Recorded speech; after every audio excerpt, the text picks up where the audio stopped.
Bine v-am găsit un moment bun la un nou episod de Just Cause 2. De data asta, la fel, o să continuăm cu misiunile. Rămăsem data trecută aici. Dacă vreau să vă anunț de pe acum că dacă laghează puțin filmare, din cauza că am un videoclip la randat și... aici. În fine. Am un videoclip la randat și îmi ia un plus din memorie, dar pe lângă asta aș aprecie dacă ați da un like, poate și un subscribe, poate și un share. Și chiar dacă sunteți acum unii care spuneți da, dar tu nu meriți pentru că uite ce căcat ai făcut aici, pentru că nu sunt videoclipuri cu o calitate bună, păi da, vă înțeleg, adică și eu aș putea critica pe oricine, dar puneți-vă un pic în locul meu și în locul bugetului meu să vedeți cum e. Nu e deloc tare, să zic așa. Nu e deloc ok să ai un buget mic, dar n-am ce face, asta e România, practic. Nu pot schimba legea să-mi dea mie bani mai mulți pentru că m-au apucat de YouTube sau ceva. Dar acum, ce vreau să vă spun e că toate veniturile din YouTube pot să fie băgate în acest canal, deci abia aștept să mă înțelegeți că YouTube-ul e o parte grea din munca online, pentru că trebuie să-i aduci clientului mereu videoclipuri de calitate sau tot felul. În fine, deocamdată să trec la acțiunea jocului. Mi-a mult să trec tot canionul ăsta, nu știu ce are din el. În fine, de câte minute o să fie videoclipul ăsta, o să fie foarte scurt, o să fie de maxim 10 minute, pentru că sunt puțin ocupat azi, chiar dacă e duminică, deci da, puțin ocupat, dar e vorba de a aranja niște file în calculator, în laptop mai precis, pentru că na, asta am eu un laptop, vai de capul lui.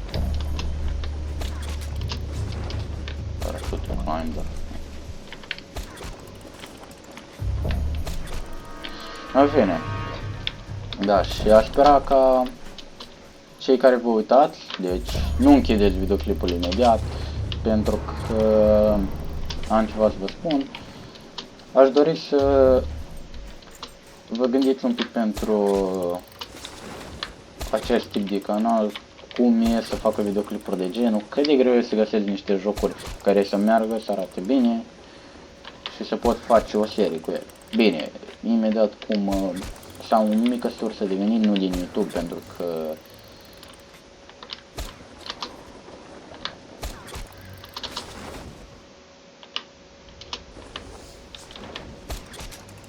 așa, nu din YouTube, pentru că mai am și alte surse de venit, mici, nu mari. O să încep o serie, de vreau să spun, dar o să încep o serie de Metro 2033. Redux ar putea, nu știu dacă originalul, dar cred că s-ar putea să jucăm originalul e din 2010 și dacă nu știți ce înseamnă Redux, înseamnă un fel de remake pentru ei. N-am înțeles de unde până unde e Redux, dar hai. O să fac doar misiunea asta, dar vă las să ascultați, mă duc până undeva.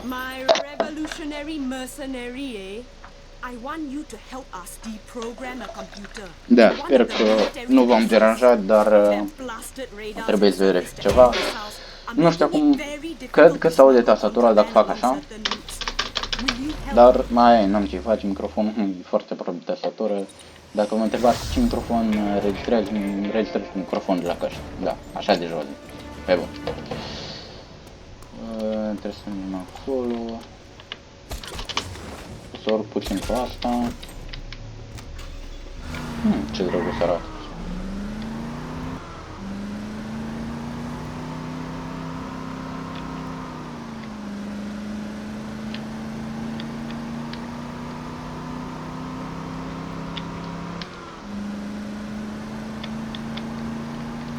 Ok, o să-i luăm prin intrarea principală.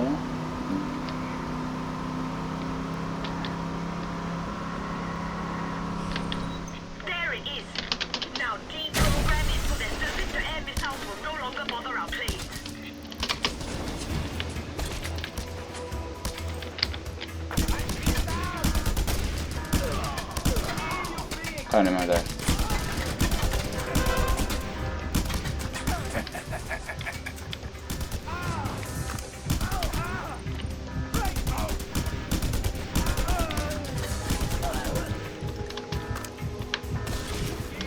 Da, nu știu cum am reușit.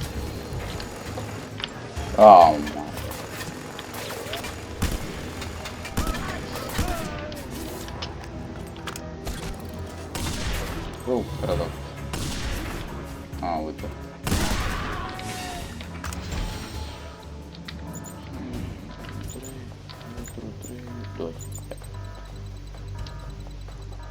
Ai de capul meu.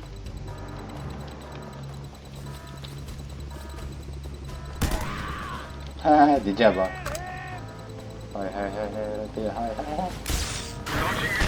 Perfect.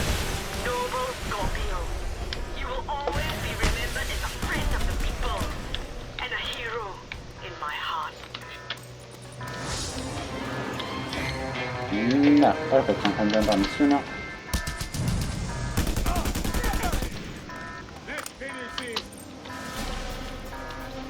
În fine.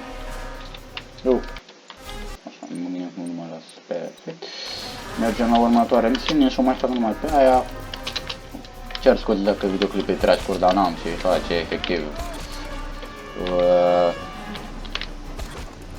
Am mult de editat pentru că mai am ceva videoclipuri, mai am de transferat fișiere și na, dar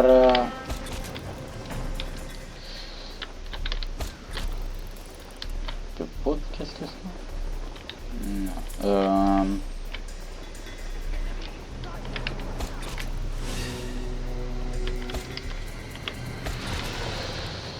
Așa, și ce vreau să vă zic e că cei care ați dat peste videoclipurile astea, aș vrea să lăsați un comentariu ca să știu că cineva s-a uitat până aici și că vrea să continui, vrea să continui eu, ca să înțelegeți, m-am bălbuit. În fine.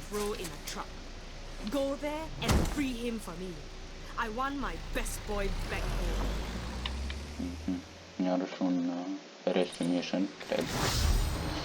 În fine.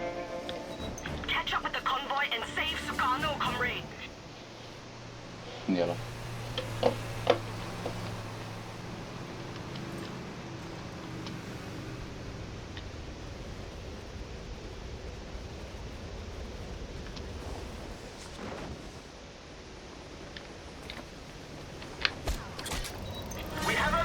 Am prins din prima de el.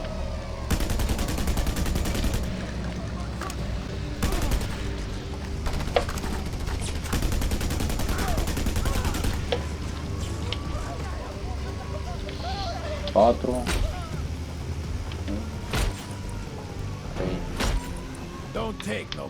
Hai, pa. Drop point un kilometru și ceva. Mai degrabă mă arunc de pe munte pe ăsta decât să merg pe aici.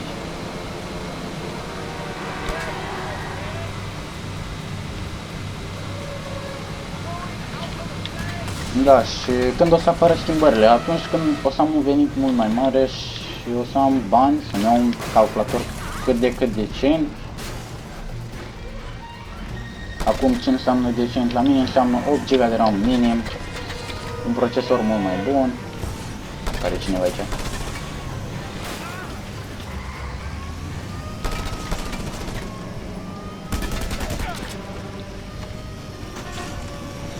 Așa, l-am executat pe asta.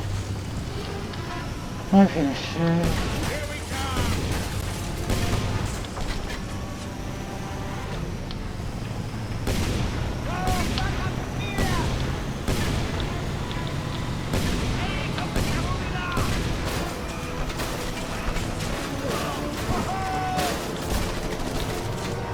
Ah, fuck it.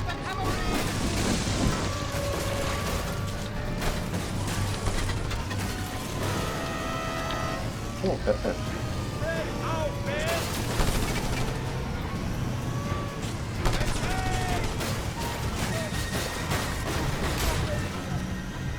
E enervant rău jocul ăsta pentru că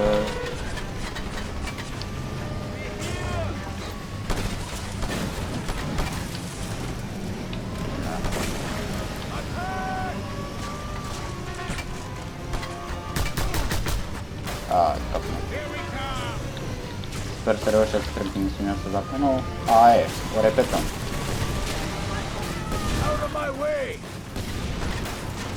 Cel mai bun James Bond de Asia care l-ați văzut aici.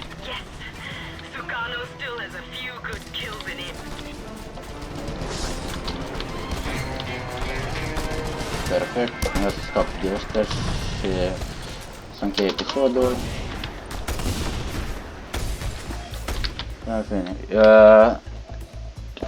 Bun, acum o să termin episodul, n-am ce face, ăsta o să fie outro-ul, deci eu am fost Cloud Mason 13 și ne revedem data viitoare. Pa!